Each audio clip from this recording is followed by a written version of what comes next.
Right on, guys. I'm going to do another video today, as Monty Python used to say, now from something completely different. It's similar, a bit different. Again, those who watch my videos, thank you for watching. If you want to subscribe, please hit subscribe. Again, those who watch know my videos are no hold barred. There's always too much information in them, so if you look at the title and you know me and you feel there's too much information, please stop watching now.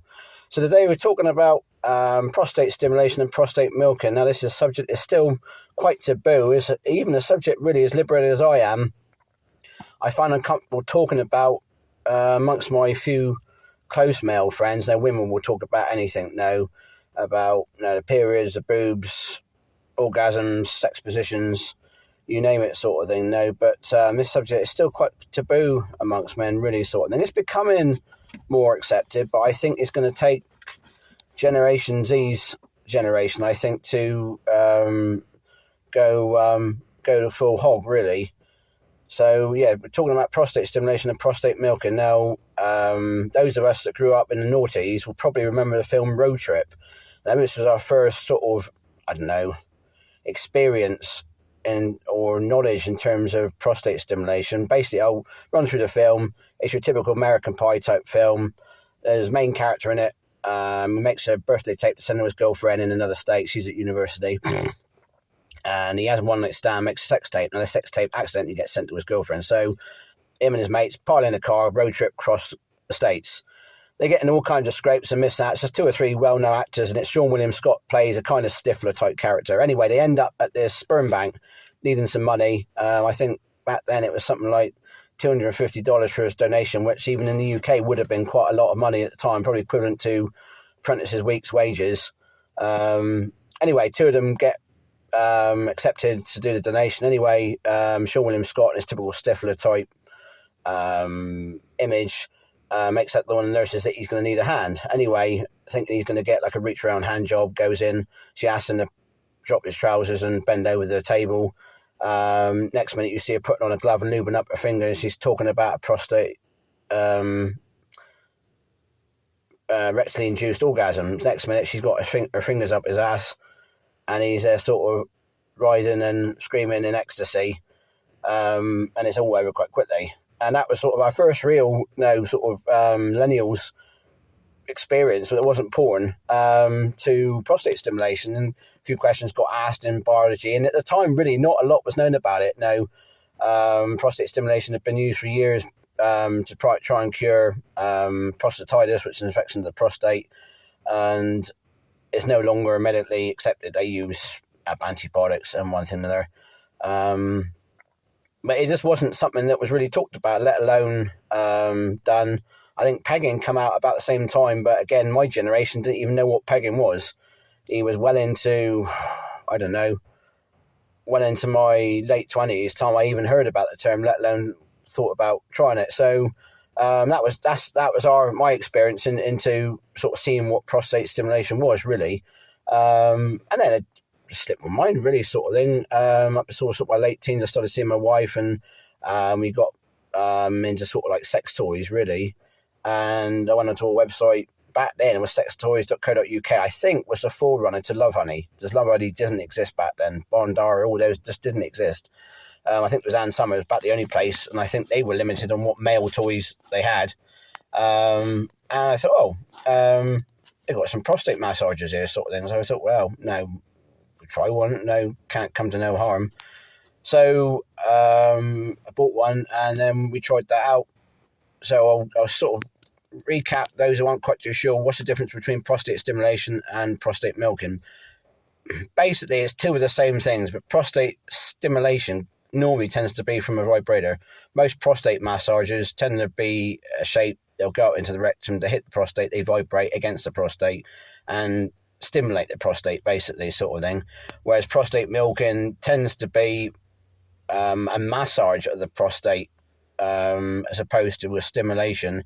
This can be done with fingers, can be done with a toy, can be done through pegging. If those of you who don't know what pegging is where a woman with a vagina penetrates a man with a penis rectally with a strap on. That's the term pegging, basically. If you cut out all the transgenders and all the other genders, sort of thing, if you just work on the basis of a male and a female, roles reversed, that's pegging at the end of the day. And obviously during that act, the prostate is being milked through massage, which can lead to what they call a hands-free orgasm. So that's basically the difference between prostate massage and prostate stimulation, basically. Again, it's quite a taboo subject. Pegging is becoming more accepted now. I think probably through porn and all the rest of it sort of thing. No, I wanted to try it. My missus wasn't keen. First time I brought it up, she thought I was gay or bi. We sort of come round with it. She can't break. We've been using prostate toys a lot of years before that, but just the act of it, I think, seemed more homosexual. But at the end of the day, guys, and if you like prostate stimulation, you like something up your ass, it's got nothing to do whatsoever with your sexual orientation. Now, you can be straight, you can be bi, you can be gay, it's got nothing to do with your sexual orientation. Women can use dildos, vibrators, it doesn't make them a lesbian at the end of the day. No, they might be married to a bloke and still use, variety of sex toys, but it doesn't make them a lesbian. So, I think that's the biggest stigma attached sort of thing. That's why a lot of guys don't talk. They think, oh no, is he going to think I'm gay or going to think I'm bi? And I think it's just, it's probably goes on more than what we let on amongst friends, really. But at the same time, there's a stigma still attached to it. And like I said, it's been nice to think by the time sort of Generation Z get to my age, all that stigma is gone. It's much more socially accepted amongst the males and the females. It can be talked about, joked about, just like, we sort of know. Oral sex was sort of a bit of taboo back in the 70s, and then it became anal sex, and that's all that is talked about now. No, nobody really gives bats a blind eye. But no, prostate stimulation in terms of and pegging, all that kind of thing, it is, people seem to still associate it with the homosexual communities, and it's not contained just to the homosexual communities. You haven't got to be homosexual to enjoy anal stimulation. Just like some women crave anal sex, some men. No, I'm one that enjoys anal stimulation. My missus can't understand why, but no, those of you who've got a prostate, if you've had anal stimulation, it feels very, very good. No, and there's not, I say to guys, I said, don't knock it until you've tried it. You haven't had an orgasm till you've had a prostate orgasm, because there's nothing that comes close. The first time I had what they call a rocks off vibrator. I still got it actually. They don't make it anymore, not mainstream anyway. Love Annie was selling sort of brother variations, and there's lots of other markets come out now. This one got a bullet in it. A lot of them now are rechargeable, remote operators sort of thing. It costs a lot of money compared to what I paid for this one. And anyway, we slipped it in, and I know Mrs. was there stimulating me. Oh, this feels really good sort of thing. You could feel pressure building. It was different. It was a different kind of pressure to what you get with a normal orgasm, be it maybe during head, during hand jobs, during sex sort of thing. I suppose it's a bit like when women get G-spot stimulation, I suppose. When you're watching this, perhaps you can relate. Drop a comment, drop a message. By all means, comment if you're a guy that likes prostate stimulation. It was a different kind of pressure. And it just built and built and built and built and built. And then when I eventually came, I almost had a fit. Body was convulsing, everything was shaking sort of thing. I think Tracy was worried, what the fuck's going on sort of thing. But it's just such a release of energy. It isn't just the normal orgasm energy. It just rips through your body. Every muscle, everything tenses, everything quivers. And it's just, you're sort of lying back thinking, oh my God, no. What the fuck was that sort of thing? And I said, at the end of the day, you can't knock it until you've tried it, because you've never experienced anything like it. I tend to get that more with vibration toys. I got like a cock ring type massager, which I can wear during sex. Unfortunately, with a rude boy, you can't wear it during sex. It was designed really as what they call hands-free. So you basically can sit on it and rock it. I never found it very comfortable like that. They offered a female version, which I bought for my wife. Again, that was crap. No, we ended up throwing that away. A lot of them now tend to have a bit more bulbous end to them, so they stay within the rectum. Some of them now come as cock ring, come as like a cock ring set. So technically, it should stay attached to you basically during sex. I said a lot of them now are remote, app operated. No, they've come a long way in the last 20 years, really. Certainly in the last 15 years, in the time that I've been with my wife, technology's come a long way, really.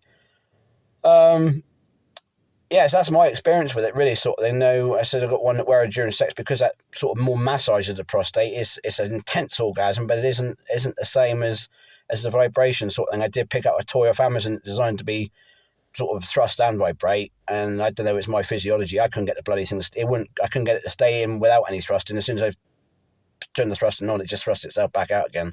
Lucky, I only paid about 30 quid, and I just didn't bother using it. So yeah, so we got a couple of toys. I said, at the end of the day, there's a lot of benefits to massaging the prostate because there's still not a lot of proven scientific data that it can reduce the risk of prostate cancer. But basically, there seems to be a lot of theory around the fact that some of the problems with either prostates enlarging, prostate cancer, is that the prostate acts a little bit like a filter, a bit like your gallbladder, a bit like your appendix sort of thing, and over a period of time it can fill up with impurities and crap. Now, by stimulating and massaging the prostate, it allows these impurities to sort of loosen up and then get ejaculated sort of thing. Now, whoever had a prostate stimulation, we noticed that your ejaculate smells differently. It can burn a little bit because it's more acidic. I said, obviously, with massaging the prostate sort of thing, you are literally milking the fluid out the prostate sort of thing. You combine that with a normal orgasm sort of thing, and it will clear the prostate. So they used to use this technique for prostatitis years ago. He don't recommend it, but like everything, is some guys find it therapeutic, some don't. It depends really on your symptoms. You have got to be careful that you don't inherently force infection around your body if you've got prostatitis, which is why they went away from the idea of prostate massage. It's a shame, really. There's such a stigma around prostate stimulation and anal play in men, really, sort of thing, because end of the day, what you choose to do in the comfort of your home, it's nobody else's business at the end of the day. And I don't see why blokes should feel bad about something they enjoy. Blokes will go on, I give my missus portion this in this position or that position, or she likes it up the ass, or all the rest of it sort of thing. But it's just something we just don't talk about. And as liberated as I am, I do feel a little bit uncomfortable talking to my close male friends, mainly because it's how they might view me. They might think, is he, strange, like this kind of stuff. And they probably like the same, but because it's still so much of a stigma attached to it, I said, hopefully another generation, all that stigma will be gone. It will be talked about as freely as all the other sexual subjects are, really, at the end of the day. Like I said, at the end of the day, if you want to get into it, you want to start small. Most of my toys are quite small anyway. I'm not a size king, end of the day. Some guys like having their asses stretched open. I'm not one of them. I try to keep, most of my toys are what they call beginner's toys, so they're quite small in girth. I suppose equivalent to a couple of fingers. Like everything, if it's something you want to get into, you have to get past the uncomfortableness. You have to relax. You can't be tense at all. Plenty of lube. You can get desensitizing lubes, which you have to be careful with, because if you use something too big, can end up tearing or creating anal fissure, which you may not be aware of because it's numbed. But once you get past that uncomfortableness, you get into the sensation of how good it feels, and then you don't care about how uncomfortable it is at the end of the day. So you have to get past it. So you don't want to start with anything too big. Guys, you sort of think, I wouldn't mind trying pegging, but I don't know if my missus will like it or not. You need to sort of talk to her, maybe see a few videos. Again, you want to start quite small. I wouldn't recommend sort of going straight in with pegging unless it's something you both want to try. So there's loads of videos on YouTube about pegging. I'm not going to go into too much depth in it, really, but end of the day, you might be better off trying something maybe you can wear during sex so you can get used to the sensations. Maybe a toy that you can use together before you go down the route of pegging. Some people may just want to jump in with 2 feet, but I said you want to sort of feel that it's something. Like, I spoke to some blokes in the past and they're like, nothing's going up my ass. Just like some women. My missus had a bad experience with anal many years ago with a previous partner, and she would never try it with me, which is fine. Obviously, because you watch my previous videos, you also know that I'm well endowed as well. So I don't think I would want my cock up my ass either, to be honest with you. So I can't really blame my missus at the end of the day. But it's not everyone's cup of tea. No, some women may have anal because they feel they should with a partner. Some women have anal because they just love it. And then some blokes are the same. When it comes to pegging, really, yes, guys, you'll get a lot out of pegging, probably more so than what would be if you was penetrating your missus anally. But at the same time, sort of thing, it's got to be something you want to do as a couple. But at the same time, you shouldn't be made to feel that, oh, perhaps you're gay, or perhaps you're bi, or you're secretly lusting after a real cop. Because that isn't the case. No, end of the day, if you're straight, you're straight. Some blokes may well be bi, and that might make things a bit easier. But at the same time, sort of thing, no, mustn't be a stigma thinking, oh, I must be gay if I like anal stimulation. At the end of the day. I think we've covered most of what I wanted to talk about today, really. So I've got to give you my rundown on it, really, my take on the subject, my experiences on the subject. If you've got any questions, feel free to ask. If you want any links sent to any toys, I can send you links for the toys from Love Honey. I said, no, there's such a range out there now. No, it's come a long way from when me and my missus started buying sex toys 15 years ago. I said the technology in them is just cutting edge. It's all app controlled, it's all remote, it's all rechargeable, USB rechargeable. You're not pissing around with batteries and all the rest of it now. Right on, guys. So I say cheers and bye.